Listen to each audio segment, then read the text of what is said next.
Ladies and gentlemen, the Wrestling Fans Podcast, Ringside Society, proudly presents to you another spectacular episode of 15 Minutes of Fandom. That's right. What we do here is we take the spotlight and we put it on one wrestling fan that we feel stands out from the rest. So, with that being said, in one corner we have, wow, I've never, Chris, you caught me off guard, but in one corner we have a very good friend of mine, a guy who has been at Ringside Society since day one, right?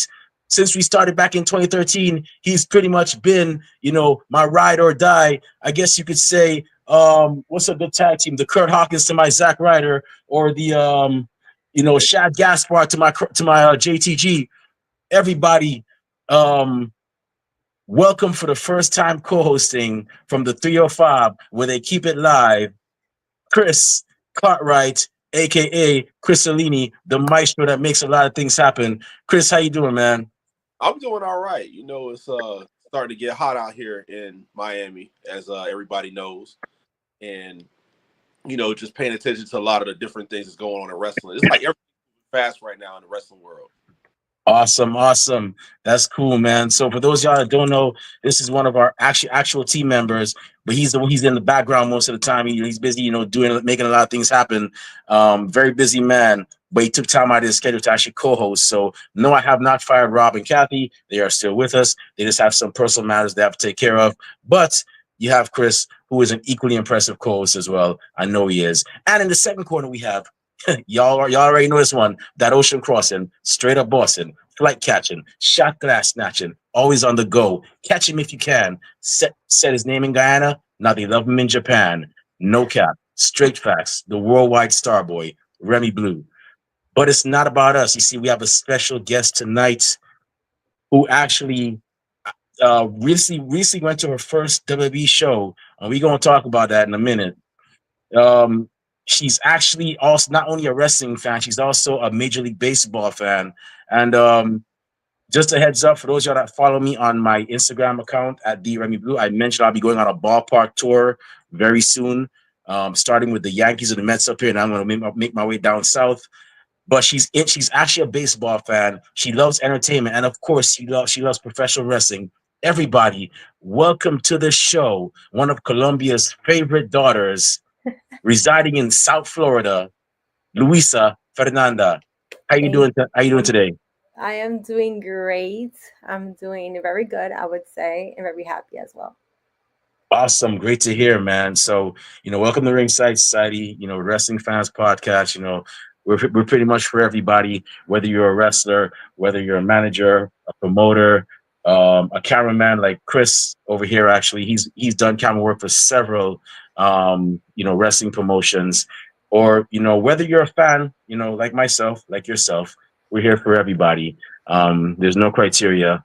Luis, I hope you're not nervous because I know a lot of people get nervous on this show, but you're I'm really still not nervous. awesome. Great. I never had nobody. Then again, I never had nobody from Miami or New York that said they're nervous. Like I'd be like, "Are you sure you're from those places? Like, you sure you're not from like Midwest or a small We're town built, somewhere?" we're built, whether you're from a big city like Miami, New York, anywhere, Yeah, we're built for it. We're built for, I guess you could say like the spotlight celebrity from a young age. So I would say that too. yeah. So I normally ask a lot of our guests on this show, Luisa. How did it all start for you with wrestling? How did you become a fan of the sport? What was the match or the event that you saw that made you go, yo, this is amazing. I'm hooked. Y'all got a fan in me now. I would say it's to take it back when I was little. I would say exactly 11 years old. My cousins used to watch it. I grew up like my older cousins, they're men, and I was always the little one, and I would watch what they would watch because I always wanted to be around them, and it was only wrestling, and it was mostly John Cena. He was like in his peak, in his very big peak, and Okay. also like the women's. I remember I used to see Lita, Mickey James, which they don't Okay. even wrestle anymore. They're retired, in Okay. USA. And I used to watch them and I wanted to be them. Like I wanted to be a diva back in the day.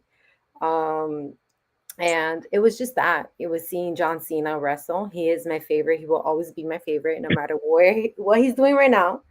He will always be my favorite. And it was just him, honestly. Like it was him that I thought I was going to marry him at some point in my life. Hey, we all had that crush. Um, I'm not gonna say, but I've had mine. Um, Yeah. Chris, Chris, you've had yours. I remember one time there was one wrestler who shall remain nameless. And Chris, I remember Chris looked at me like, "Boy, is you crazy?" Or I was like, "Man, that woman is so fine. If I was a rich man, I would pay her rent." And I was joking about that. Chris is like, "Bruh, you better chill. No simping." I'm like, "Okay, man. I'm just joking, bro. Don't kill me, man. I kid. I kid." Yeah. Yeah. I mean, we know it's good that you started out at a young age watching. So, like, was there like specific matches? I know you said that obviously John Cena and a lot of the divas from you know past years, but like, was it like a few matches that really like caught your attention back in the day? Um, Thinking about it, no, not really. It was just the entertainment. And I remember my parents would tell me, like, it's fake. Remember, Luisa, it's fake. Luisa, it's fake. Because I would always think it was real. And um, I would actually get mad because my mom would like tell me to go to bed, but like 9. And back then, Monday Night Raw was from like 8 to 11:03. I will never forget those numbers, 8 to 11:03, 11:01. And I had school the next day. So I was very little. That was it. So like it was never a specific match. It was always just when John Cena would come out. And it would piss me off because he would always be in the like last segment. They'll put him in the middle or last. I would never win. Wow. So yeah, I know that feeling. I went through that when I was like 11, 12. I remember I was watching way back when it was Raw and Nitro going head to head. And I remembered it would be like 8 o'clock. I'd only be able to see 1 hour, and then the second hour after, like my aunt would be like, "Okay, it's time to go to bed. You got school tomorrow." But I had a very cool cousin who was also a wrestling fan, who was 8 years older than me. Shout out to who's also named as Chris, who's also a Scorpion. I just talked to him last night. Shout out to my cousin Chris, and he would actually sneak me out the room. He said, "Hey, you can come out now and watch," because my aunt would go to bed. And when she went to bed, she didn't come back out. So I'd be out there sneaking out, watching wrestling, and then when wrestling's done, go to bed and get up for school the next day. So I went through that. Trust me, I know how it is. For real.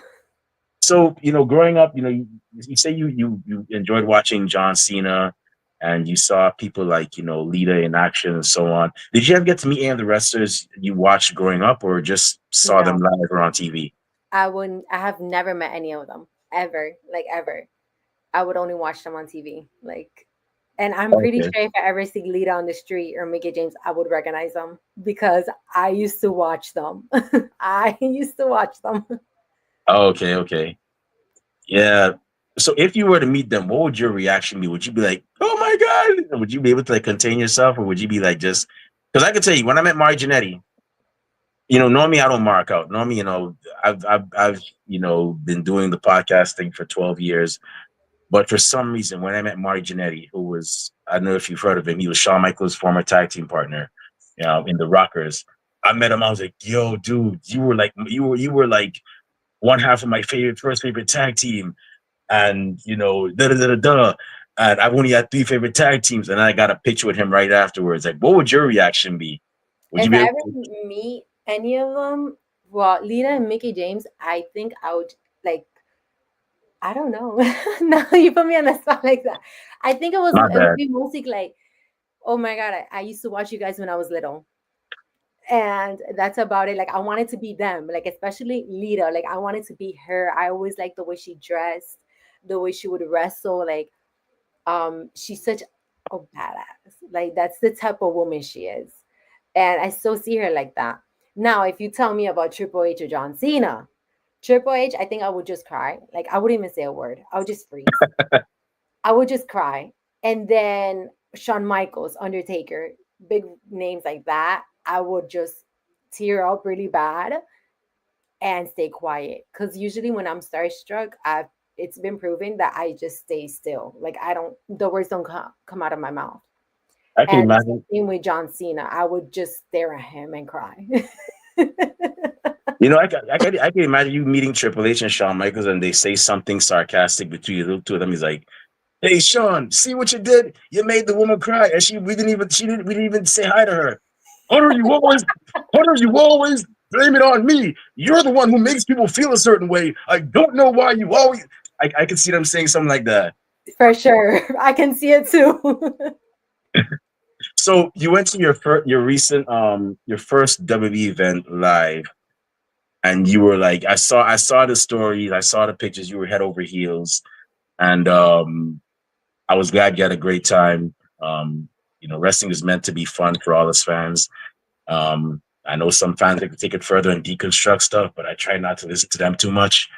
But what was the feeling you got when you were sitting in that crowd, watching the men and women of WWE get in the ring, take care of business, excite the crowd, put the crowd through numerous emotions? Like, what was your mindset So um, I learned a lot. there? You see a lot behind the scenes, like watching it at home. It's like during commercials, you get up, you go to the kitchen, you go to the bathroom, you grab your charger. But being there, I did not get up. Those 2.5 hours, I sat down and I did not move. Every night, and seeing behind the scenes how like the refs do certain things, um, and seeing how just everything, like where they come out from. Like I know Monday Night Raw, like CM Punk came out from one way. I saw Jey Uso the way he came out, like super hiding, like between the crowd, and it's just different. I On Saturday, I would say that I just sat there and I was like soaking everything in. And then I started taking the pictures and the videos, but everything was just like, I have to live the moment. This is my first time ever in 18 years living Saturday night main event. And um and I feel like I was very lucky that it was not only one night, it was 3 nights. Like for me to say, yeah, it's 3 nights, and they're like, and it's your first time. I'm like, yes. It was, I got teary on Saturday night main event, and I told my brother I'm going to start crying. He told me don't. And then Battlegrounds, it was a little different. And then Monday Night Raw, it took me back to when I was 11 years old watching the show. Like Monday Night Raw was that show that got me in trouble for staying up late, and like that's the reality. So I just sat there and I was like, I can't believe this. Like, I've been waiting for this. And I told my brother, like, I've been waiting for this. And my brother and I were 8 years apart. So I dragged him with me into this, this the weekend. But he would remember, like, I remember, like, I have a picture of him with a big poster of John Cena in my room. And he was like 2 or 3 years old.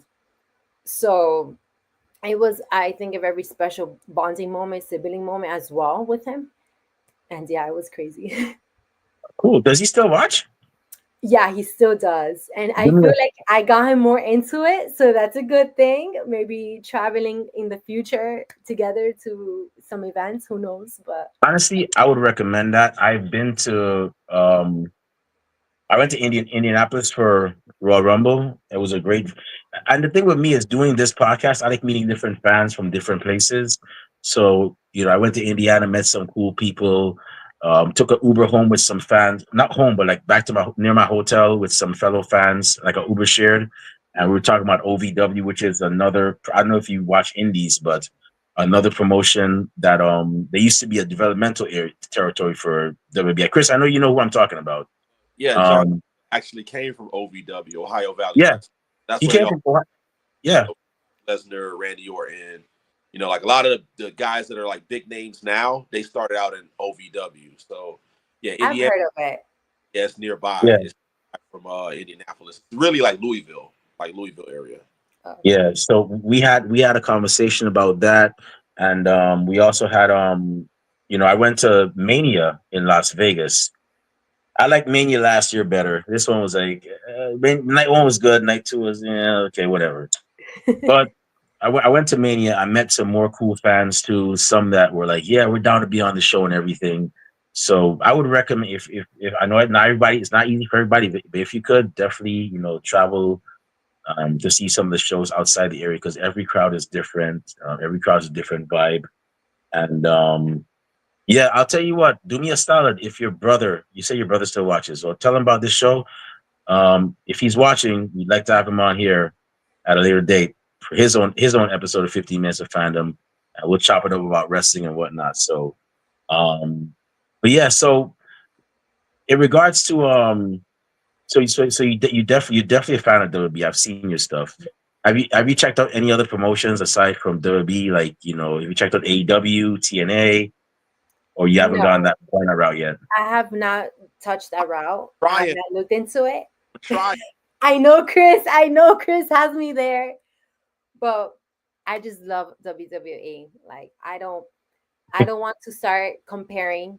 I don't like comparing, and I don't want to be like, you know what, I like this one more than W. No, I You feel don't like have to. WWE is my match. Um, and I grew up with WWE, and I'm staying with WWE respectfully. Okay. Uh, Whenever I respect that. I always respect people's, preferences. Some people like WWE, some people like AEW, some people are like me, they like both. I watch both. I'm probably gonna try to watch TNA tonight. Um, A lot of different when- things. But whenever you're ready, this guy right next to me, he's your go-to for all things outside of WWE. This guy got me into my first indie. He took me to my first indie show. oh It was wow. a wrestling show called it was what Future of Wrestling. like we have CCW in Miami, and Ooh. yeah, like Coastal Championship Wrestling. That's like one of the big indies that's in the South Florida area. They're actually like going to other states now. They're in Tennessee, and I think they're doing like another state as well. But like, just trying to get people to know about like the local stuff as well, because these guys start from the Coastal Championship Wrestlings and the Boca Raton Championship Wrestlings and all these companies that are in Orlando and Tampa and Jacksonville. And then later on, they end up in WWE or AEW or TNA or MLW or any of these other, Japan, Mexico, like we wouldn't know That's who a true. Stephanie Vaquer is until she got to Mexico and started traveling around. So, yeah, I mean, they have to start from somewhere, but WWE is like one of the biggest ones for them to get to. I would tell you this: if you don't want to go to AEW yet, TNA, go to the Indies. There's no comparing the Indies to WWE because WWE is a whole different ball game. The Indies are another different ball game. Um, I I'd would say, look into it. I would take I it would into say, consideration. I would say CCW. Talk to Chris. Chris knows the ins and outs. Like I said, he's been a behind the scenes guy for several promotions, and Too, you're gonna see a lot of people that used to be in WWE at a lot of these independent shows. Like you'll see, like you might just see Lita, you might just see Mickey James, because a lot of Edge. they get booked to like a CCW or a BRCW or any of these other companies. So you'll always see, like I met Jake the Snake Roberts, I met the Headbangers, I've met Darren Young, I've met like a lot of guys and girls that have been in WWE from these smaller shows that they got booked on that I would never have seen in WWE. And a lot of times they actually like talk to you when they're at the smaller shows too. That's very true. Yeah, I've been told. yeah. so Chris just mentioned Stephanie Vaquer. Stephanie Vaquer, she's I believe she's from Chile, South America. You're Yeah. Colombian. You're from from South America. I'm Guyanese actually, so we're actually kind of neighbors. Just that we're more of an English country. You guys are actually a Latin country. South What America was a little bit. big pardon? South American connection. Yeah, yeah. Well, Yeah. what was going through your mind when you saw Stephanie Vaquer, on that big stage, a fellow South American like yourself, a female at that too, defending that championship against Jordan Grace? Was it Jordan Grace? I didn't see Battleground. I watched Double or Yeah. Nothing, Yeah, but it was Jordan in that match. Yeah. yeah, what did you think about that match and seeing your fellow South American sister, in that ring? So Stephanie, I started following her in January, and it was something about her. It was just like something like how I started following Rhea and Lita, they'll have something connection. And it's like they show that they can, like the woman power. And seeing Stephanie on Sunday, for me, I went crazy. I went crazy for that woman. That I remember the fan behind me, whenever I would tell her, Vamos, Stephanie. It's like, I'm telling her, let's go, Stephanie. The fan behind me told me, oh, she can hear you. Like, I'm pretty sure she can hear you. Even my brother told me, I think you should rewatch the episode on from Sunday Battlegrounds and you can hear yourself. Because I was screaming. Um, it was for her to defend the championship that night.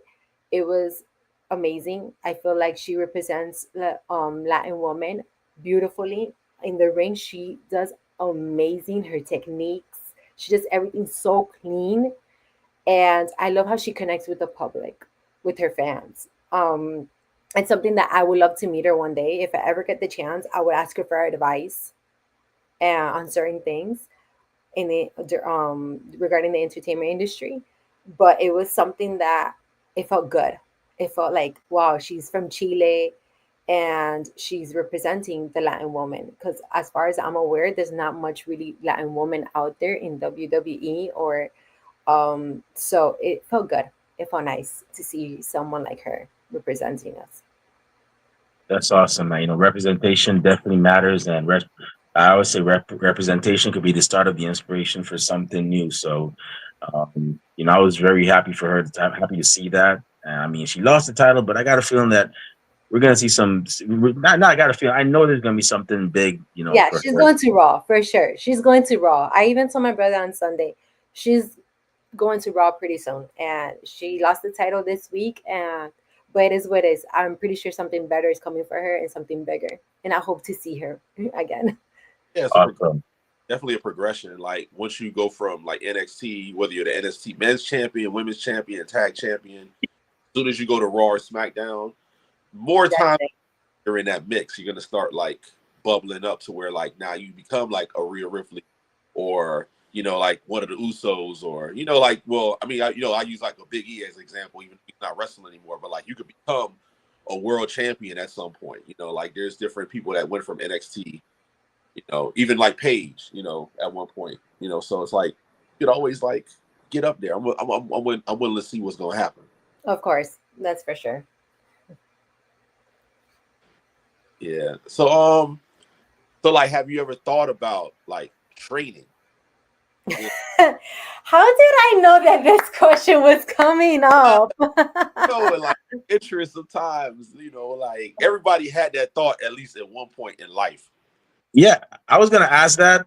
Um, yeah, everybody's had that thought. I'm sure Chris had the thought, like, he was gonna go out there, you know, in probably, I don't know, maybe like, the dolphin colors, red, orange, white, and green, or maybe Miami street colors, the deco, whatnot, to some Uncle Luke or some Trick Daddy, you know. I was gonna do my own music, but yeah, like, but like when you were a kid, you definitely like think about like maybe one day I could do it if whatever, But has it been like a thought, like, all right, I'm watching it, maybe I want to take it to like the next level, or like you just like, all right, I'm cool, I'm gonna just be like a fan, and then just kind of like let's see how it plays out. Whether like you might want to get involved, not necessarily like in the wrestling in the ring sense, but like you might still want to kind of get involved as far as like working behind the scenes, or I don't know.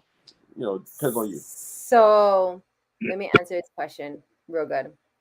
If I get a call right now on this phone from Triple H, The Rock, get a message from WWE, my heart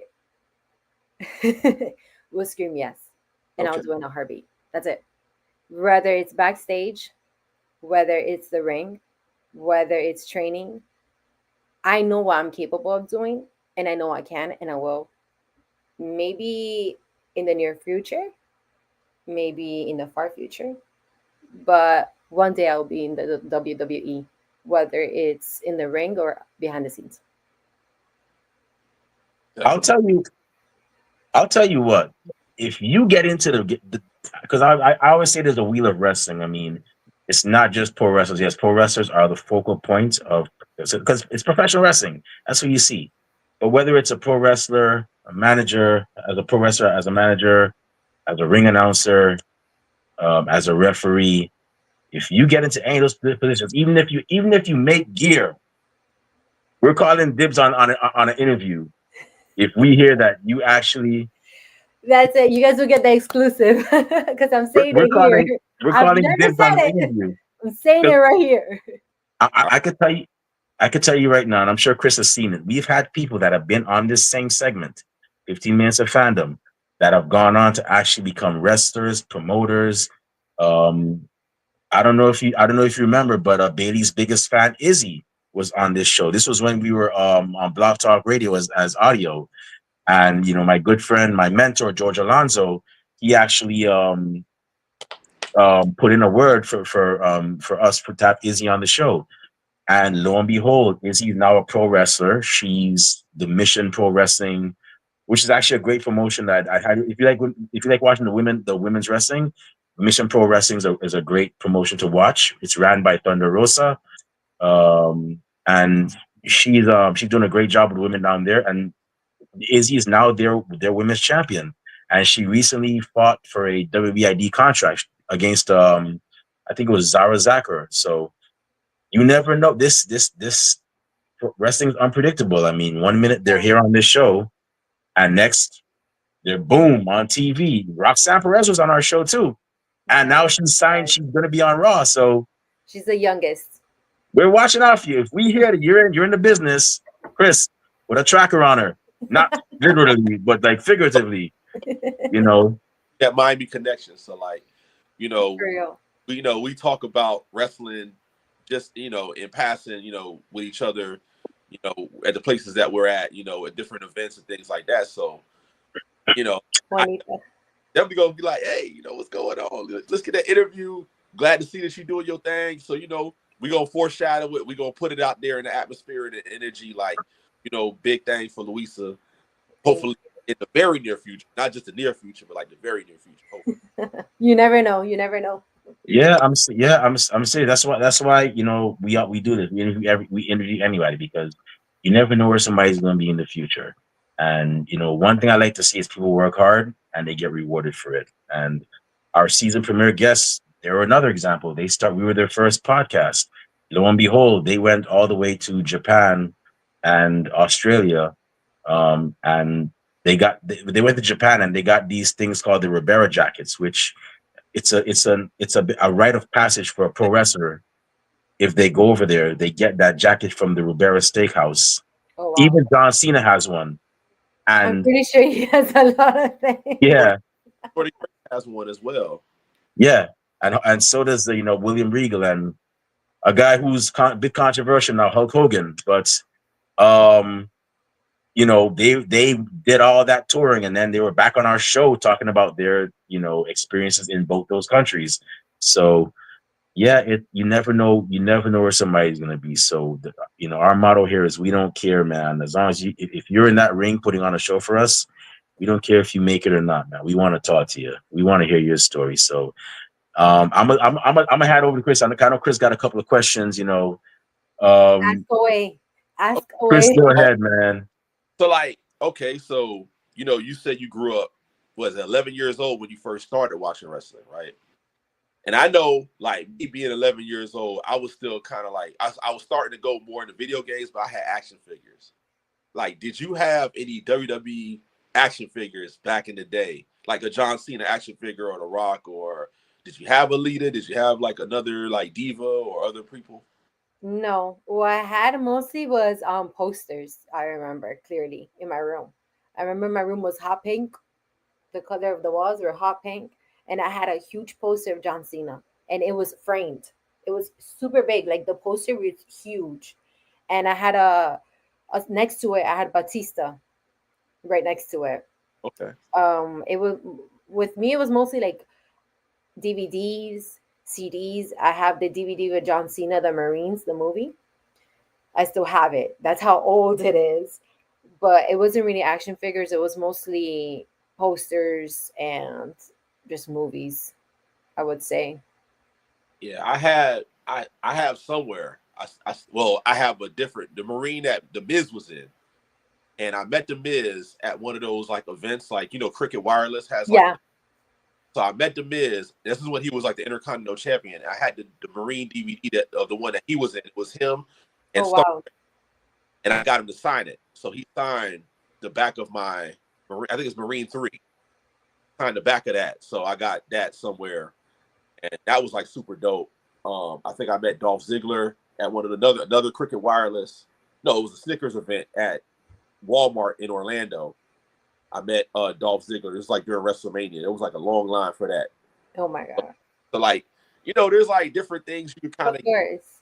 Yeah, I had like a few action figures. Obviously, like everybody had like the big Hulk Hogan, Rock, Everyone had little action figures. I guess I didn't go through that route.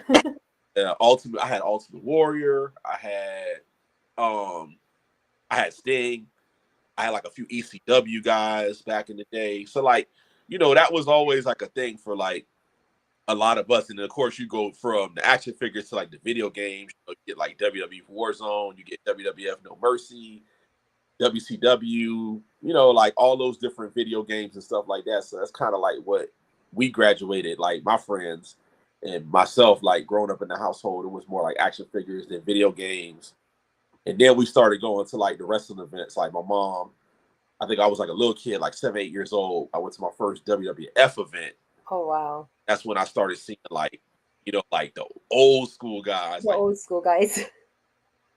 Ravishing Rick Rude, the Ultimate Warrior, like all those people, like way before like John Cena, Austin. And, like I started growing up and started like got to like high school and started being like WO, Austin, X, and all those people. So like Attitude Era, ECW, that was always my big thing. So, like you grow up and you graduate from the toys to the video games to you have the posters. I used to have the magazines, the books. I used to have, I remember, like a sweater of John Cena and a hat. I remember I had that for a while and then I gave it away, which I regret it now, but it is what it is. That would have been like a collector's item now because Yeah, I know, but it is what it is. Um, Seeing the comments right now, one of my coworkers, Juanita, saying the Undertaker. I want to say something about the Undertaker. So when I was little, I used to get scared of his entrance, and I would run away from the TV. I would turn around and leave. I thought that man was going to come after me at night for whatever reason. I mean that his entrance, like there's certain guys like Undertaker And Kane was another one. I have a funny Undertaker story from my co-host Rob. I wish Rob was here because Rob always cracks me up. Way back when, I think like probably like in the 90s, when they were WBF, the Undertaker went to Rob's school, Rob Base's school, and they had a show there, and everybody, him and his friends, they went, they saw it and whatnot. And I guess they snuck to the back of the building where some of the wrestlers were. And him and his friends saw the Undertaker and Paul Bearer arguing over who had the last of the vodka. Like, and he said, Undertaker was like, "Where's the vodka?" And Paul Bearer was like, I didn't have it. You probably knew where it was. I don't know where the vodka is." And then Rob and them were like, "Oh, so that's why the Undertaker feels no pain. Is the vodka he It's drinks." the vodka.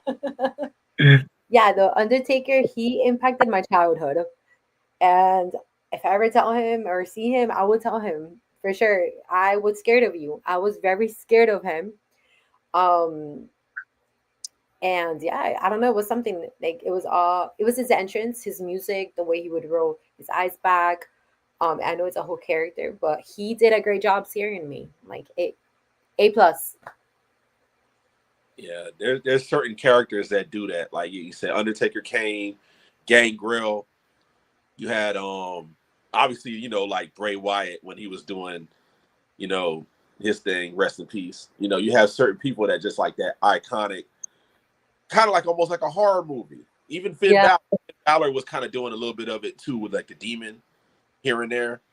So like, you think about like the kids nowadays, they're probably scared of like, like the Finn Balor's and the Wyatt Sixes, I guess you could say, like those people. So it's always that like that presentation. Everybody has like, I think about like the Legion of Doom. I think about obviously The Rock. You think about like when you hear glass breaking, Randy Orton, like all those people, they all have an iconic entrance. Yeah, you have. I feel like every wrestler. Unfortunately, it kind of make me feel nostalgic. I would say the word. Unfortunately, when I was going to these events this past week, and I thought about it, and I sat down and said, "Wow, like majority of the wrestlers I used to watch when I was little are no longer wrestling," and it's kind of sad. But there's always something that stuck with me. So, for example, Carlitos with the apple, like he's still there, but I still remember and then Edge, Batista, Randy Orton, he's still there, but he's not there as often anymore. So it's like those entrants that impact you that you still remember. So I love that. Yeah, yeah, Undertaker, doesn't he have a brother? Yeah, yeah. They would say that Kane and him are brothers, but I yeah. think that was a storyline. Or like yeah.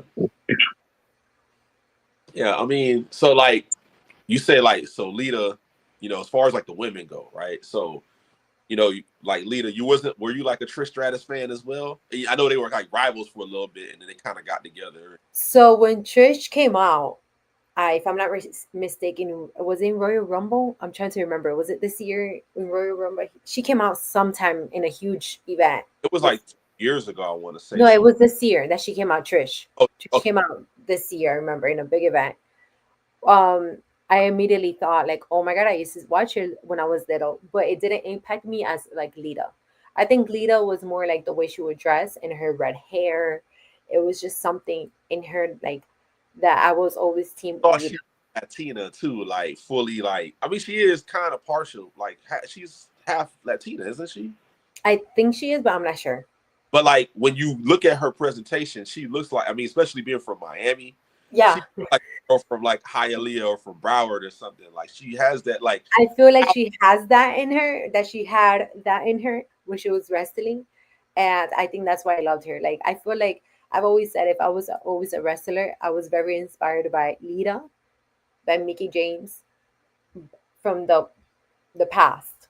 But uh, currently, like right now, 2025, I would say Rhea and Stephanie for sure.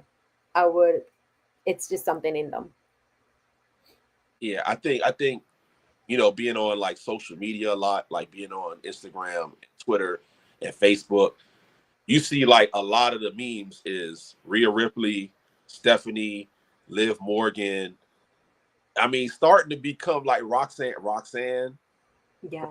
Like you're starting to see like a lot of the memes, a lot of the videos, a lot of the reels are like a lot of these girls, and a lot of them have like the darker hair, like a Latina, like like the gothic Yeah, look, for sure.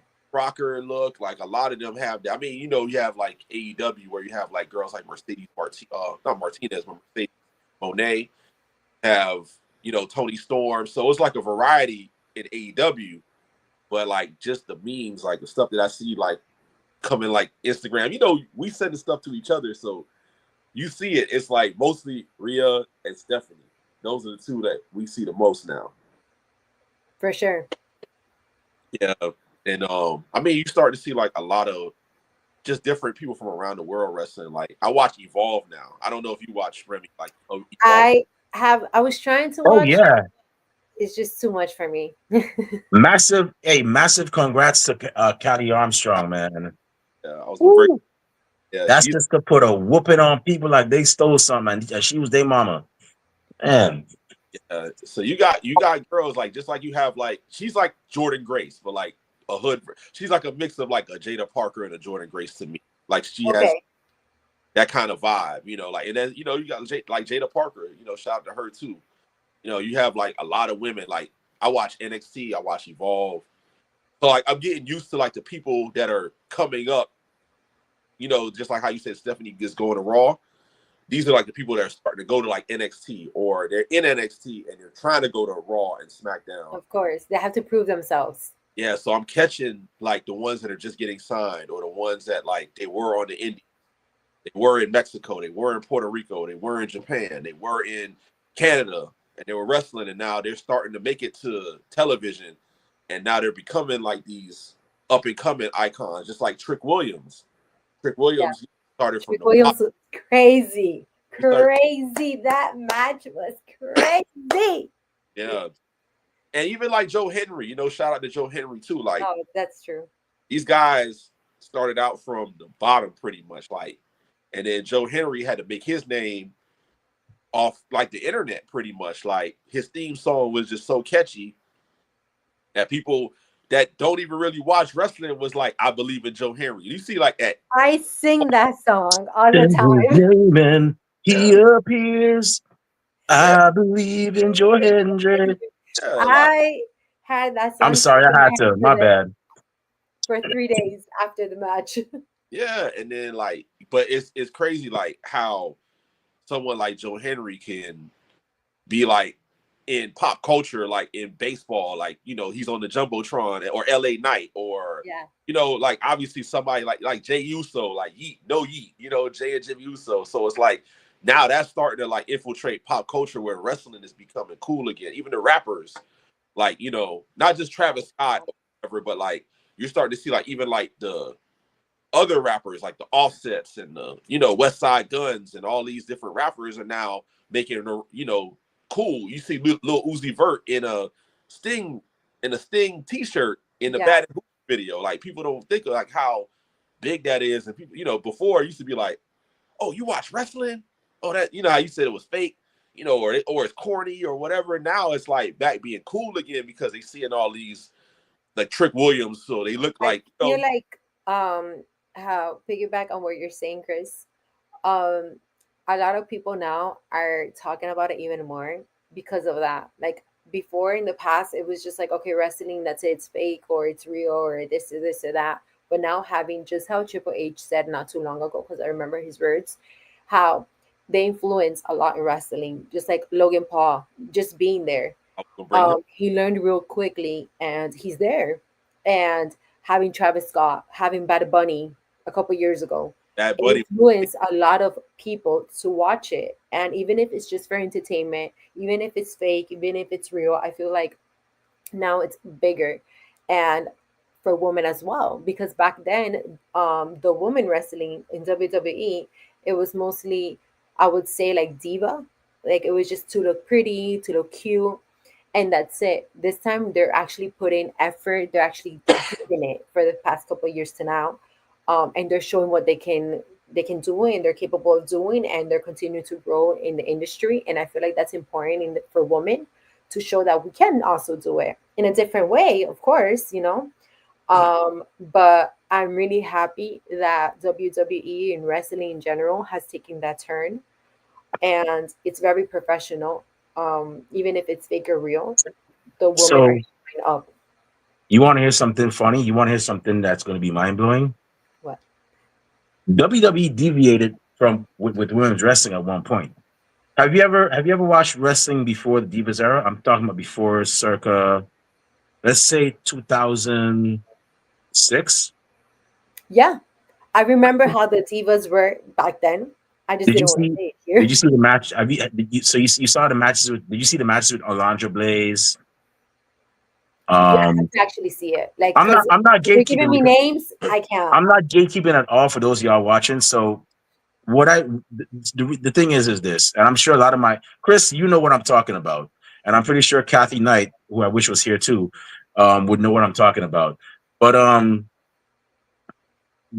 before the Divas era, I'm talking like the late '80s, early '90s. The women's wrestling was not the way the Divas was not the way that it was with the Divas era. So it kind of like it was on a pretty good trajectory. You had people like the Glamour Girls, Leilani Kai and Judy Martin. Before the Kabuki Warriors, you had the Jumping Bomb Angels, which I would recommend. I don't know if you've seen them, but if you haven't, oh geez, you'll be like, yo, I would be from 2006, 2005 to now okay. for So wrestling. anything And so anything before before that, that, nothing. but yeah, you had No girls. idea. Yeah, but you had girls like Princess Victoria and Velvet McIntyre and Jake Roberts' sister, Rocket Robin, who were like on this good trajectory. And then all of a sudden they were like, okay, Divas era. And then like took a bit of a dip. I didn't like the Divas era because I felt like they were being held back. They could have done more, but they just were not being given that chance. They were just there for eye candy. And I was like, no, this is not right. These women deserve a chance. I've been pushing for women's wrestling to like be given more, more of a chance out there. And I'm glad it's happening now, especially now they have the tag team titles and the North American and Intercontinental Championships. I'm very glad that that's happening now. But yeah, back in the day, it was kind of on a good thing, and then they just like went the eye candy route, and I was like, I I mean, I'm think not knocking the hustle, but it's not really. I'm not really a fan of this era, Yeah, I think it was because of the Attitude Era. So like that during that period where it was like all bra and panties matches and cat fights and stuff like that, you still had WCW and you still had ECW, and ECW, like that was what they was promoting. It was like pretty much sex. It was promoting like the sexuality of the girls. Like all they would do was like walk the guys to the ring, and some of them had dress on, or some of them had like the little cut off. You had your Beulah McGillicuddies and your Francines, and then WCW had the Nitro Girls, and different yeah. things. Like That's what it was basically back then. That's yeah, why I'm like during Lita, and when I would watch Lita and Mickey James, I remember there was a little bit of wrestling, and that's something that I liked about Lita a lot. Like as I recall, I never saw her something so much diva. It was mostly wrestling for her. So I feel like it always stood out for me in that aspect. yeah.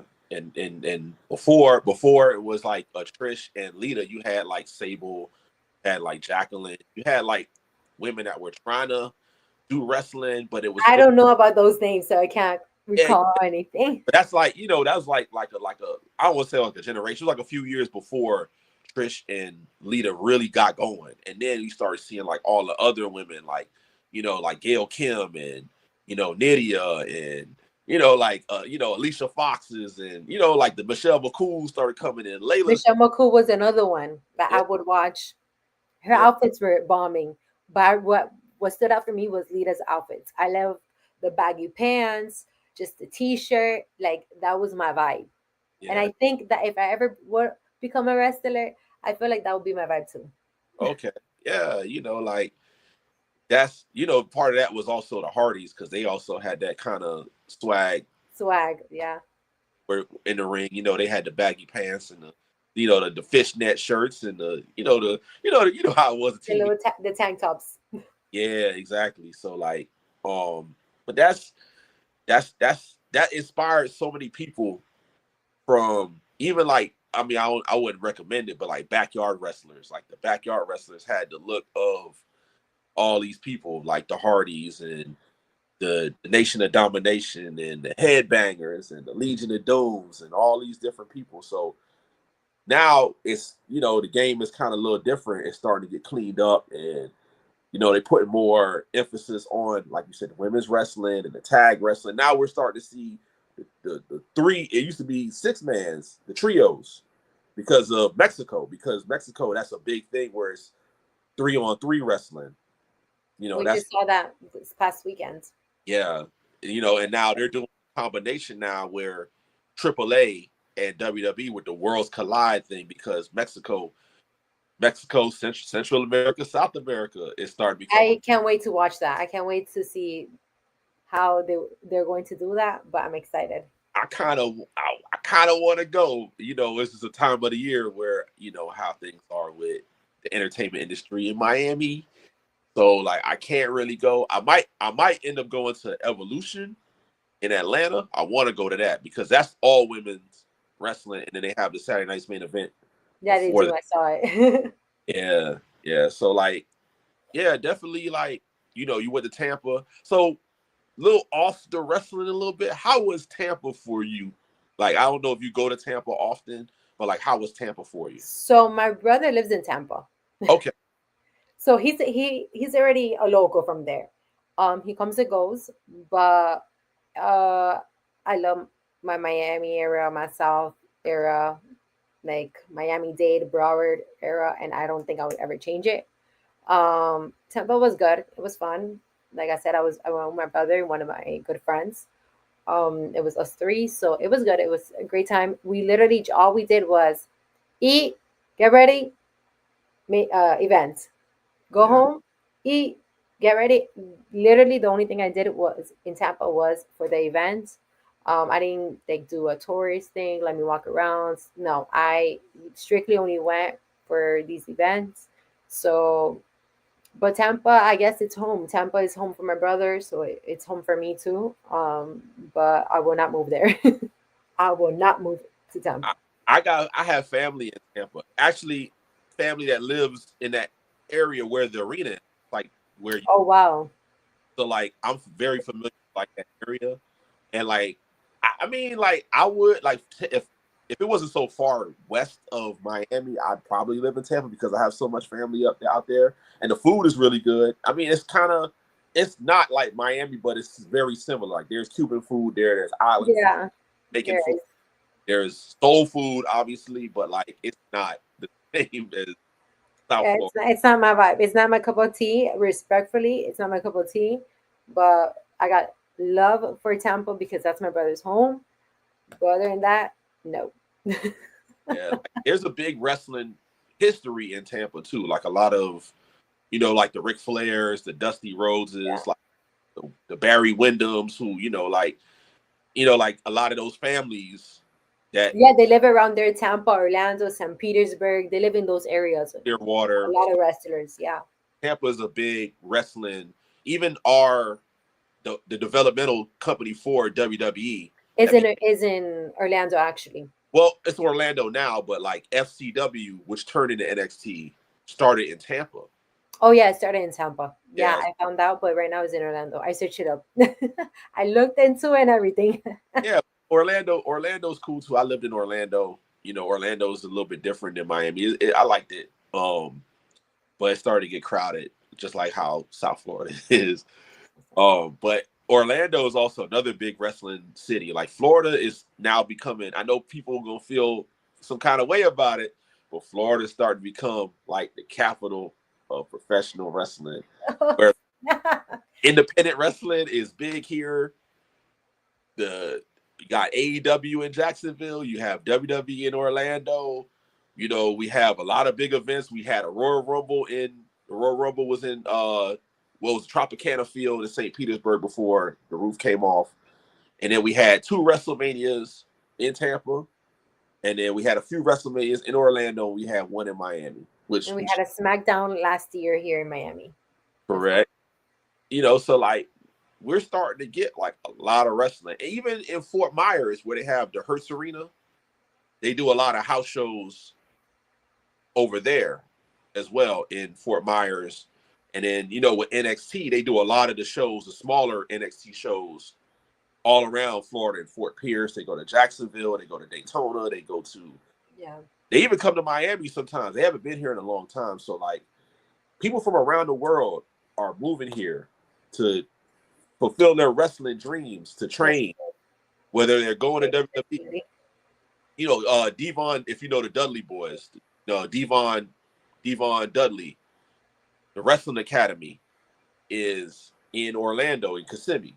Yeah, a lot of wrestling academies are up north. They're not much here in down south. Yeah, you have Tampa Bay Pro Wrestling, which I think Jay Lethal is still a part of in Tampa area. You know, the Wild Samoans, they have, I think they still have their school in Orlando area, their school and their company. Yeah, So Alpha Anwai Jr. actually is the head guy now. So yeah, yeah, they're still around there. yeah. So like people from around the world, it doesn't matter if you live in Canada, if you live in Africa, if you're from South America, they're moving either to Miami, Orlando, Tampa, Jacksonville because they want to get near the action to possibly get signed, or they just want to, you know, better their craft because maybe in their island or in their country, there's not a lot of independent wrestling. Opportunities. Yeah, it's not a lot of opportunity. So they have to shift somewhere. So Florida is, because it's such a melting pot, they figure, oh, I could go to this wrestling school that's in Port St. Lucie. Or I go to this wrestling school that's in Fort Myers. I go to this wrestling school that's in Jacksonville. And I could still have some people that are close to my culture Of in the, course. so I could kind of learn. And there's legends, professional wrestling legends, and people who have made it to AEW, to Ring of Honor, to MLW, to all these places that they've seen on their telephone or their tablet or their computer or on a VHS tape or a DVD or whatever. So you can learn a lot, and everybody's starting to come here, which I like. I love it. I love that. Not to discredit the other states, because New York is always going to be New York, and Georgia's going to always be Georgia, and Chicago and LA, and there's always these big, rich histories and these places to train and learn and grow in all these different states. But Florida, we got it. Miami, we got it. Yeah. Yeah, he's definitely right. A lot of places, there are certain places that have a strong wrestling scene, like New York here. Like I always tell people, New York here is not if there's a wrestling show you can go to. It's where you want to go. Do you want to go to the Bronx? Do you want to go to Queens? Do you want to go to Brooklyn, where I'm at right now? Do you want to go across the Hudson River to New Jersey? I mean, there are actually options as well. And then you got Texas, and you got Texas, which has a big wrestling scene. Then you have California, where if y'all ever get to go to California, I don't know if you've been to California yet, but the indie scene there is the men and women there. They're larger than life. Like it would not be surprising if there would be when they're and just started. It's not surprising if they go there and they start like scouting through the Wild West, because a lot of those men and women there have like larger than life personas. But yeah, that's why I said earlier in the show, if you get a chance, if you and your brother get a chance, y'all travel, but don't just go to like. I mean, I'm saying like WB, but if you have any small um space in your schedules, check out the indie scene. I guarantee you, it will definitely change your whole mindset of professional wrestling. I mean, I still go to WB events, but at the same time, if I say indie show in my area and I got the time, guess what? I'm over there.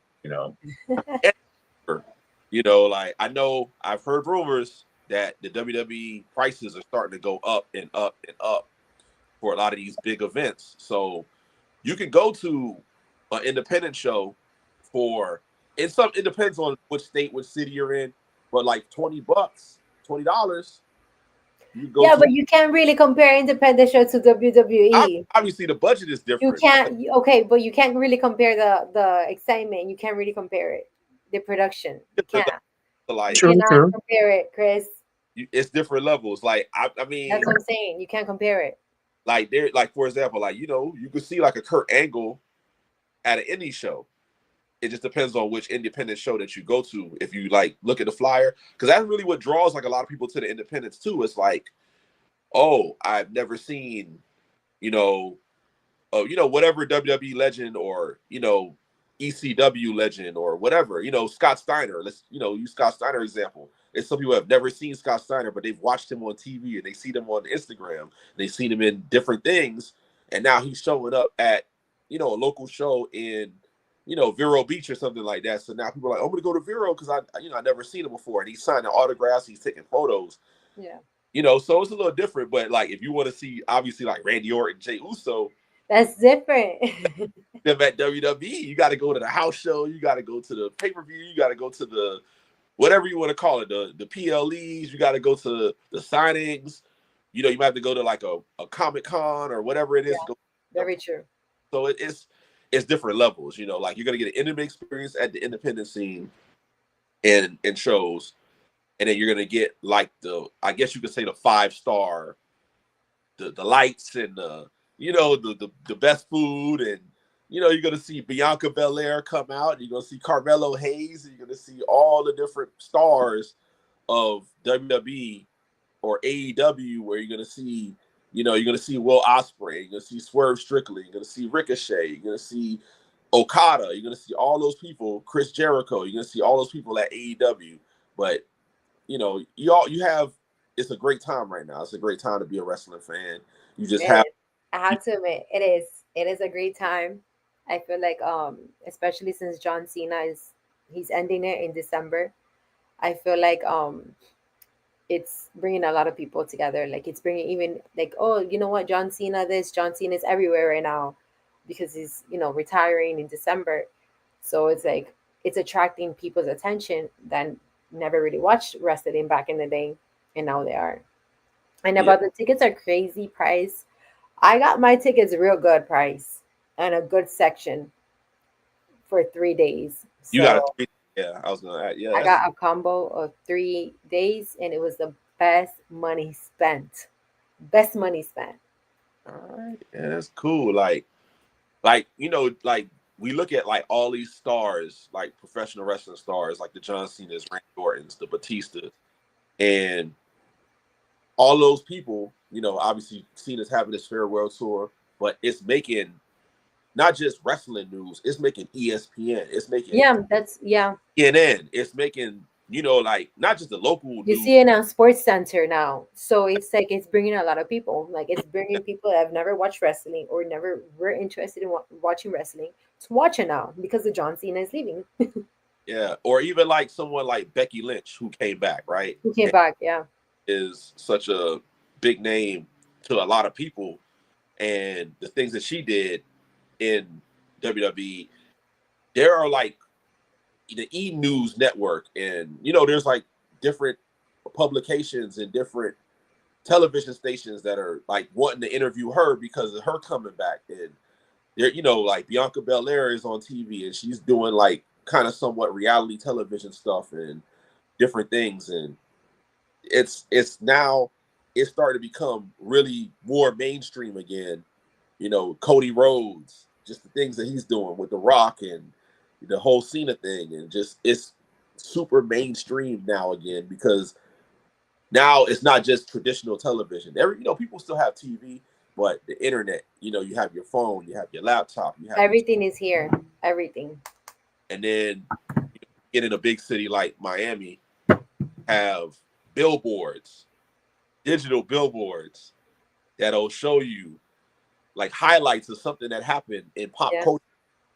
And we're watching it. You can watch for like, you can stand outside and for 10 seconds, you can go look and see a recap of what happened with Dominic Mysterio, something like that. Just His random, recap of WrestleMania. yeah, a random little clip, 10-second clip, 15-second clip, just pop up on a billboard or in the background of something in the city. And we never would have thought about that. That's like almost like the future to like a little kid, like when you was a little kid or when I was a little kid or when Remy was a little kid.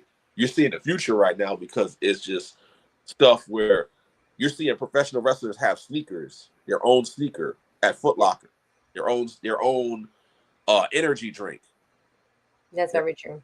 their own energy drink, their own hair care products. Like Bianca Belair, she got her braid and now they want to replicate the braid, and you see Yeah. little doing cosplay. Inspires other girls when it comes Yeah, to that type.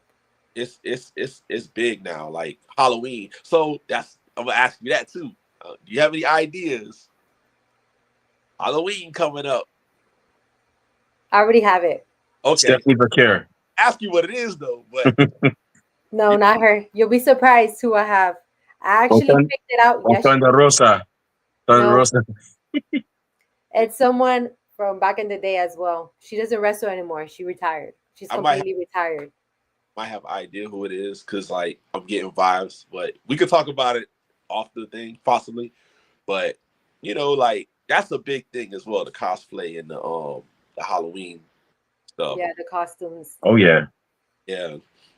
So you posted your videos, your get ready videos, the John Cena, the Triple H t-shirt. Have you gotten some reactions from that? Like, Oh yes.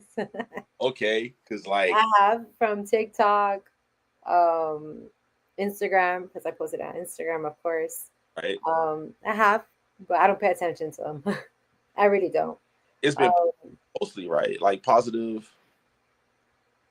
she's it's mostly positive. I don't really pay attention to any comments or negative comments. I just ignore them. I don't really respond to anyone. My thing is I don't respond to anyone. That's the thing.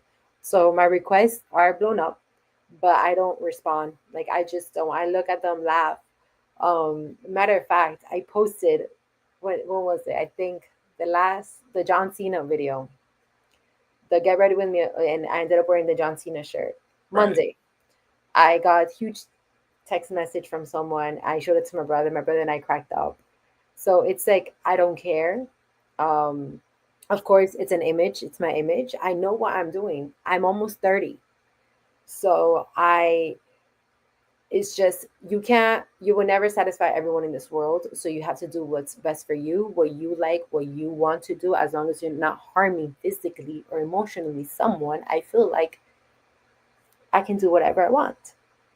So and that's with all the respect. But I'm very firm on that. I feel like I got 99.9% positive feedback from all those videos.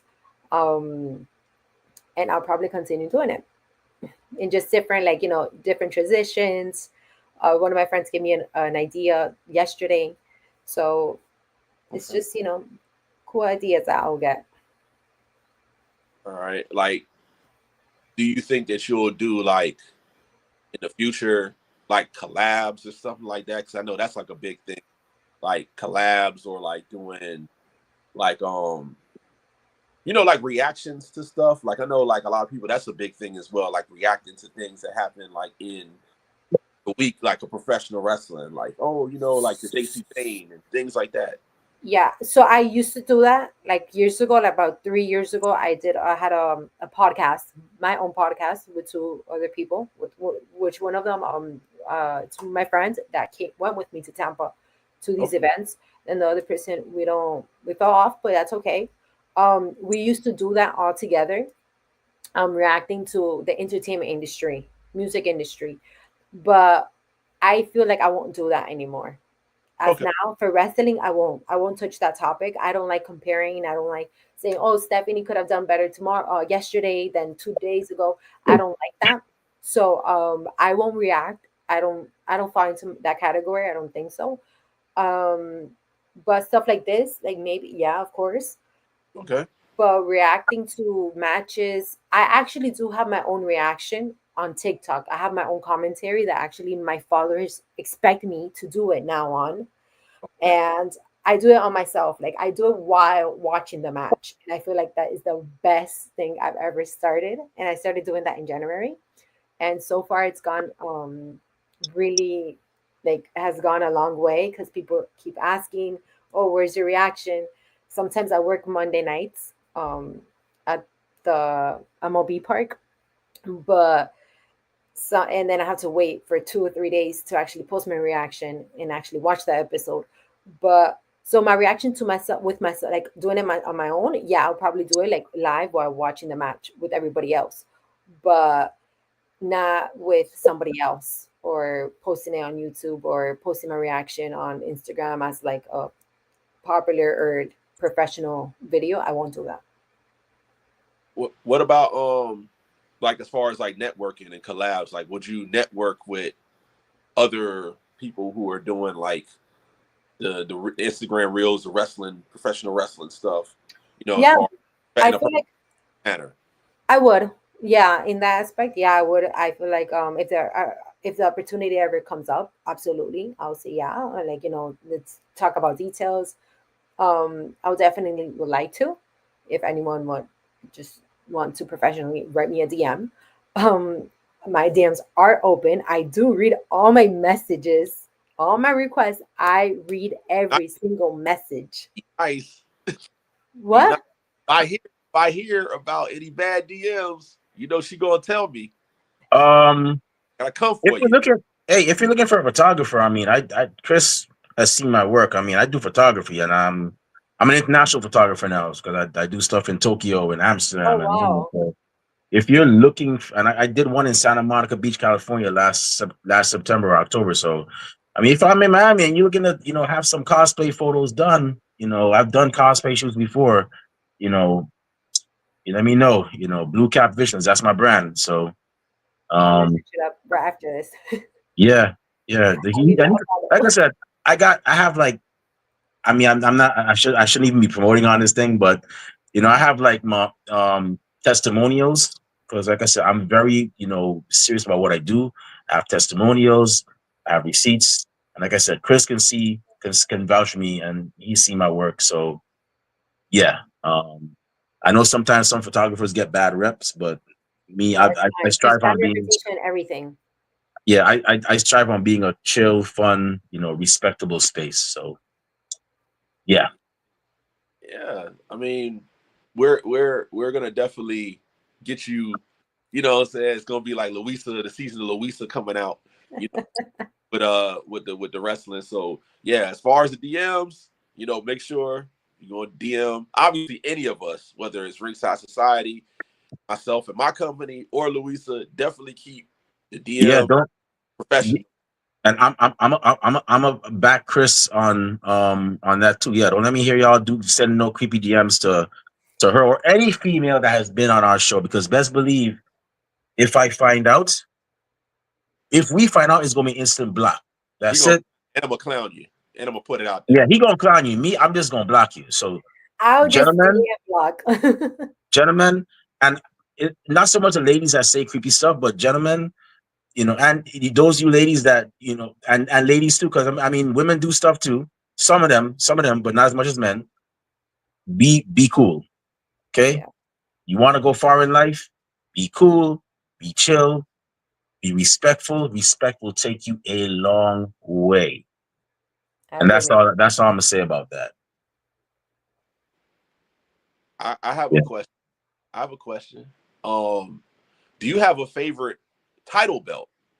Like right now, whether it's right now or just in history, because there's been WWE titles. You have the obviously the World Heavyweight title. You have the Universal title. You have the United States. You have the women's title. You have NXT. Like, is there a specific belt that you like the design of the belt or the color or whatever? I would say the WWE Women's Championship, but the Raw. I really like that one. And then the next one would be the NXT Championship belt that I actually like. And women's. The woman. Okay. Oh, you like The that one one? that Stephanie had. Yeah. Yeah. I love that. I don't know if it was because that she had it and she like will wear it so nice and take all her pictures with it, and then she just showed it off so well that she sold it to me like that. But I actually like the NXT and the women's WWE Raw championship. Okay. Cool. Yeah. Like I like the old school, which is I consider like a WWE title, but it is now is the WWE World Heavyweight Championship, but the old version, The not like old version. the new one. It looks kind of like a scaled down version of the old version, and they put like the new WWE logo in the middle. Yeah. I don't It think is. it's bad. It's just not. It's just more of like I guess more for like the new kids, but like I like the old school. Like that's the one that the Undertaker had, Batista had, I like the John Cena old had one. at point, The Rock had it at one point. That's like the Ric Flair OG. Ric Ric Flair. Flair, how you see Ric Flair with the robe and he got that belt, that's like the top of the line belt to me. I feel like. Um, I mean women's belts. I like that. I like that North American, the women's North American title. I don't really like it. I guess because of the name. I don't know. I feel like when it comes to like intercontinental championship, like I feel like that's so long, that's so much. Just give me something simple.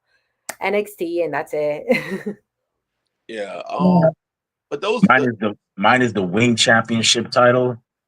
For Intercontinentals, the white and gold, and for the women's, I'm gonna kick it old school and say the one that they had back in the 2000s, like the early to mid 2000s.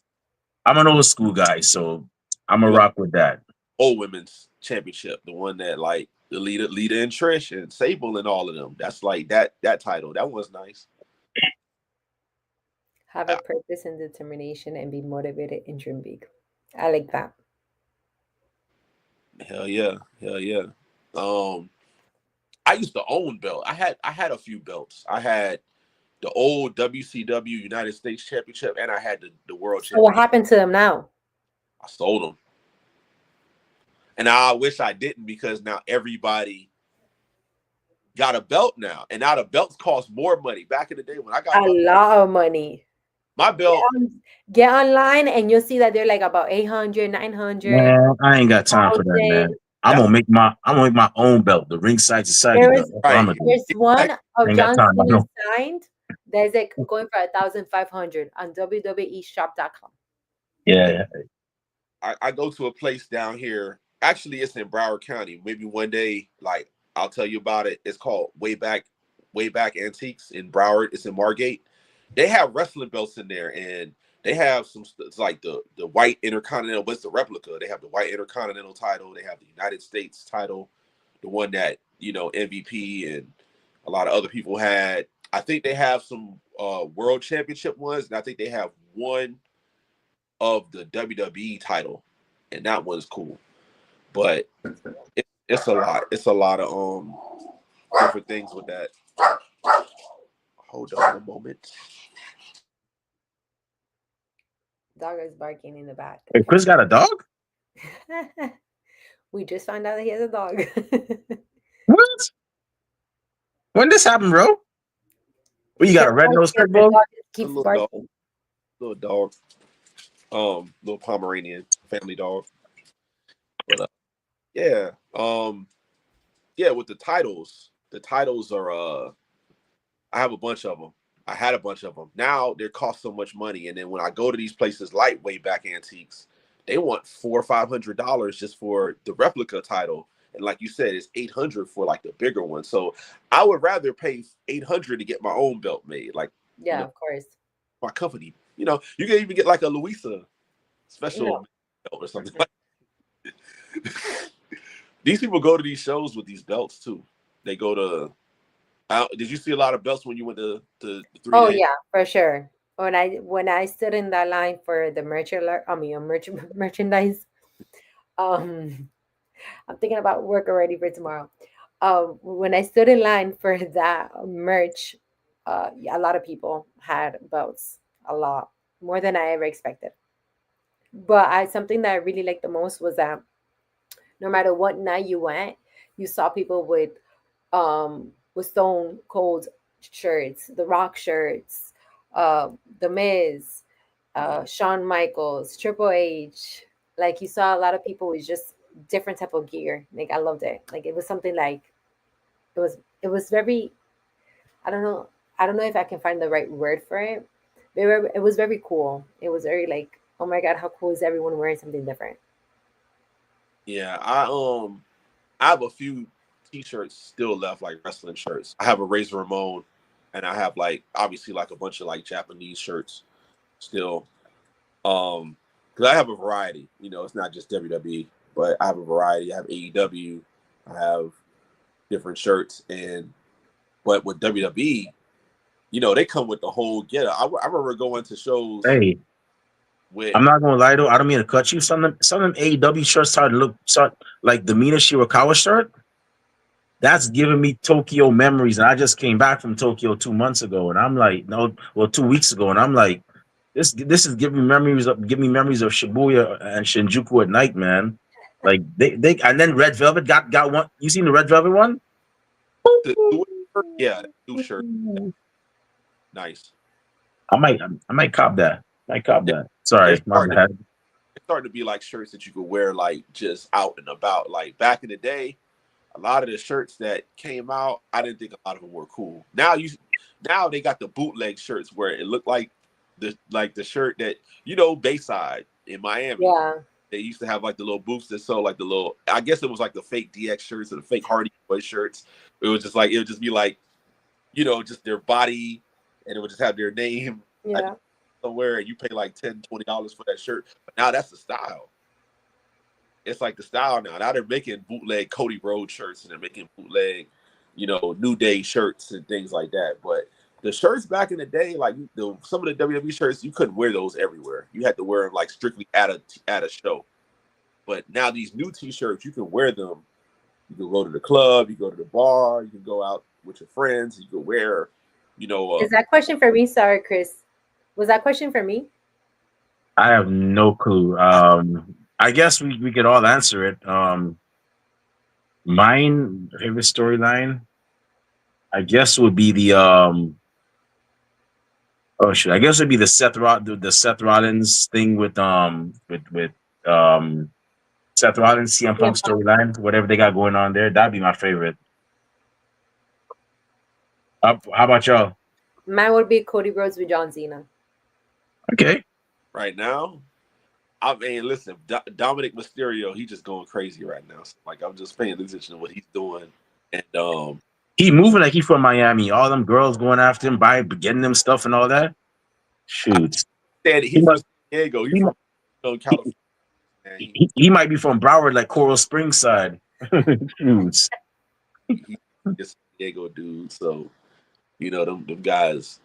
That's he got all the women. His roster. He trying to like Derek Jeter or something. I don't know. For pro wrestling, Derek. I wanted to ask you. So, Luisa, you're a baseball fan as well too. Who would you say is the John Cena in your opinion? 'Cause I know Chris is probably gonna have his own opinion about who the John Cena of the MLB is, but in your own opinion, who do you think is right now the John Cena of Major League Baseball? I can't answer that question. It's not my bad. Shoot, Well, I I forgot. work My for bad. MLB team, so My I bad. My bad. that too. for football though, I think Tom Brady. Now in soccer, I would Ronaldo. say Messi. Okay. I'll go with that same answer for Now reasons. in basketball, from an OG that is already retired, I loved Michael Wade. Jordan. But Wade? Yeah, I loved Wade. Austin is like Wade is my era. I've never watched Michael Jordan growing up. Okay. So my defense, mine is Wade. That is the only man I've ever seen that I've ever like Over admired. LeBron? Oh my god, that's top notch. That have him here in the pedestal. It is more Miami. Like we Miami. So Yeah, I've never saw Okay. Michael Jordan. Like yeah. I probably will be getting dragged by this, but it is what it is. Nah, you got your own opinion. Some people would say Kobe, some people would say LeBron. I'm probably sure there's somebody that in Miami that would say it's Udonis Haslem because he stayed with Miami all these years and never Yeah, of left. course. And he's So still there. I love him. yeah. Yeah. I mean, yeah, to me, yeah, like top of the line professional wrestlers, like he's up there. He's like the biggest name. You got like obviously like John Cena, you got the Austins, you got the Rocks, you got Stone Cold, Triple H. I guess you could throw Kurt Angle in there. I mean, the red and yellow guy, I'm not gonna name him. He's iconic. Macho Man. The Undertaker, obviously all those guys. So those are like the biggest names. And you think about like the Jordans and the Allen Iversons and the Kobe's and the Shaqs of like basketball. Baseball, I guess we have to go into like the old school names, like like a Barry Bonds, I guess you could say, or like I don't know who's out there, Chipper Jones or something. I don't know baseball wise, but that's you can't. It's hard to compare because like they're on a different level when it comes to like pro wrestling. Of course. Like we're our own little even like when it comes to other sports, like they look at like wrestling fans and wrestling people as like its own niche. Like how we look at Eddie Guerrero, they might look at Kobe like Eddie Guerrero or something like that. Like just those kind of things or whatnot. Like there's so many legends out there. I'm trying to think of like a good idea question. Like, did you watch Eddie Guerrero a lot? Like when growing up? No. Nope. Did you watch Rob Van Dam? Nope. Dang. So My era was mostly I would watch the wrestlers, the ones that my cousins would watch. So mine would be Edge, Batista, Undertaker, Kane, Randy Orton, Umaga. yeah, What's another one? I have to deep think. JBL, Who? JBL. Like that was like the same era. Like Bradshaw. Yeah, I would say around it. Kofi Kingston, if I'm not mistaken. Yeah. Carlitos, they still there. Randy Orton, I think I already said him. Like a lot of those people that you named were on SmackDown for the most. Yeah, I would watch a lot of SmackDown and Raw. So like, but because like Edge was from Raw. When I watched Edge, Edge was in Raw. When I was coming up, I'm not just put my own little like life story out there. Like I didn't have cable for a while, Like it was like 3 or 4 years I didn't have cable. So like, and this was like at the time when Raw was Triple H was a champion. This was like '02. So like all I was watching was SmackDown. All I was watching was SmackDown. So You like see, also I wasn't watching wrestling, so like Batista, when Batista was coming up, that's when Batista became champion. They moved him. Batista. When I started watching Batista, he was already in SmackDown. When I started watching wrestling, the tag team was already on and off. Shawn Michaels and Triple H. Okay, so D Generation X, yeah. Generation X was already popping. I remember I was like already in fourth grade, and all the little boys in my class would always get in trouble because they would always do his move, their move. Oh yeah. Always a big getting in trouble, detention, getting written up, calling your parents. You're not supposed to be doing that in school. So Yeah. that is my era. That is my generation. That is like my part.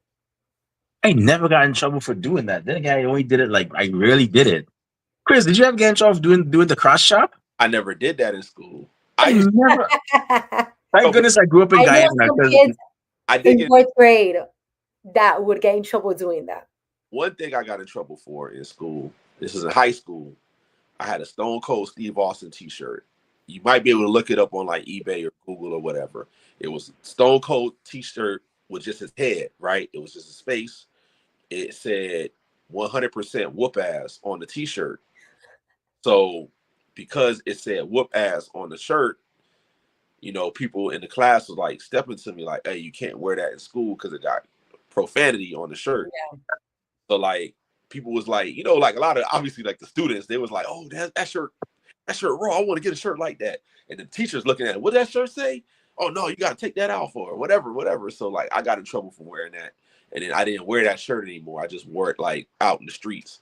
But that was like the only time I actually got in trouble for something wrestling related. Like I never really did like crotch chop, like the DX thing. Like that was like something I did like outside of school or like, you know, like NWO, you know, we wear like the NWO shirt. And even that was like a big deal because like, you know, you got a lot of church people in school and they're like, why are you wearing a shirt that says New World Order on it? Like, oh, something wrong with you.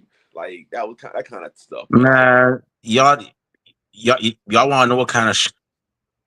If I tell you the shirt I used, so in my 20s, this was before I met you, Chris, because I know we met like way like couple like years ago. yeah. But I had a shirt. And like I said, in my 20s, I was a bit of I just didn't care at all. Like I was into the whole ruthless aggression thing / attitude era thing. So I was just like vulgar and whatnot. I'm different now. But I had the Carlito, the yellow shirt with the apple bitten. You know what I'm talking about, Chris. Luisa, if you know, you know. Boy, you know, Adam had that shirt too. And I had a girl, I went to the bank one time and I was like, the girl was like, that's a dirty shirt. I'm like, no, it's not. He's just asking if when you bite the apple, if, you know, what do you do? I'm not going to say because out of respect for you. Like, that's how much I changed. Old school Remy would have said it out loud. This Remy now is like, I'm being a gentleman and trying to be diplomatic for the viewers and everything. So, yeah. But, out though, like, yeah, a few people I know had that shirt as well. yeah. But anyways, I know, you know, Luisa, you got things to do. Chris, you got things to do. I got things to do as well. I got some stuff I got to do as well, too. I don't mean to cut it short. Luisa, hopefully we can have you back on here for one of our prediction shows or our, you know, our, what were the topics? Because we're going to start having topics again. But hopefully we have you back. But I just gotta say, you know, thank you very much for, you know, taking time out of your schedule to be on our show. Hopefully, you know, we can have you back on. Hopefully you and I could work on a photo shoot in Miami, you know, when I get down there. And before we shut this show down, one thing I gotta say, man, I wish you nothing but the best. I always encourage people if they want to do content creation to go ahead and do it. So Luisa, please do me one favor, do Chris a favor, do the rest of Ringside Society a favor, and do it. With the content creation, just do it. I don't mean to copyright infringe Nike, but just do it. Do not let anybody stop you. Remember all the great compliments you receive, because I know you're going to get a lot of them. Forget all the insults. Remember, those people that insult you, those people that say negative things, are showing their own limitations. And if put in your position, they could never do it as well as you. So Thank you just so remember much. that. Words. That's something I always remember. I'm sure Chris has seen it too as well. But keep on doing what you're doing. Keep on being awesome. And before we shut this show down, where can fans find you on social media? Chris, well, sorry, my bad. Oh no, no, no, no. Go ahead. You gotta let her do her thing. Before we shut this show down, um, where can fans find you on social media when they want to talk wrestling, Major League Baseball, and entertainment, or all great things that are in Miami Dade County? The easiest way is literally on TikTok. Okay, Believe it or not. It's just Luisa with three A's, FER, and the number one. awesome. That is it. So those y'all heard, she's on TikTok, so make sure you give her a follow. Like I said, once again, and unless you want Chris to clown you, take note. I Be a will. gentleman. We don't play that creepy stuff over here at Ringside Society. Nah, not happening. Be a gentleman, be respectful. You will go very far. All right? Show support, show love, not hate, not nonsense. With that being said, it's about time for us to shut this show down. My eyes are getting heavy. My stomach is kind of rumbling. So that means it's time for dinner and a nap. Maybe not in that order, but before I partake in those activities, Chris, the Eddie Murphy to my Martin Lawrence, the Shad Gaspar to my JTG, heck, the Red Man to my Method Man. Where can fans find you on social media when they want to talk wrestling? Find out when your next appearance at a wrestling show is. Check out, your own brand that you have, and where can bookers and promoters find you when they want to book you for their shows to do some of that great camera work you've been doing for the past decades. I'm on Instagram. So like I have two Instagrams. 200 Street Chris, 200 STCHRS, one word. And then my actual business, Seaplane Entertainment Group, which is SEAPLANE.ENT. Yeah, both of those, hit me up on Instagram. Send me a request on my, 200 Street Chris page. And hopefully you got something good on there because I do check pages before I take, requests. So if it's looking He kind of does. there, I'm not adding it. He If you got does. spam, if it go to the spam folder of my DMs, you saying something crazy, trying to sell me watches or something like that, you getting sent to the best. So yeah, that's how you can hit me up. Hit me up on Instagram. That's the best way. I would say the other socials, but mostly Instagram. Awesome. Yeah, he's about his business. So if you go there, make sure you go correct. If you want to find me on social media, not that I say a lot of cool things, but I do go to a lot of cool places.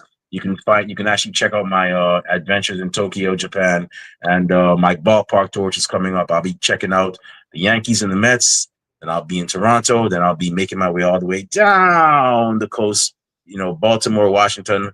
Hopefully I survive Baltimore, Atlanta, and then Miami. Now I'll be going to the Midwest. But the ballpark tour is starting this year, and it's basically me going to all the ballparks and doing the tour, going for the tours there. So watch out for that. It's either I don't know if it's on TikTok or Instagram, but I'm still trying to figure that out. It might be both. But like I said, I'm on Instagram and Twitter at the Remy Blue. I'm also on TikTok at the Remy Blue as well. I'm also on Blue Sky at remyblue.bsky. remyblue.bsky.social. My photography brand is Blue Cap Visions. You can find me on there.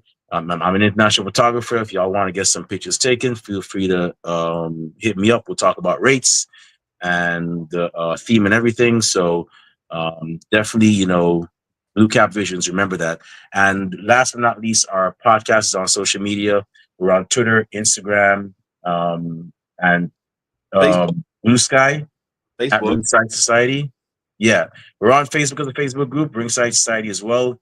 We're on Twitch at Ringside Society 2019.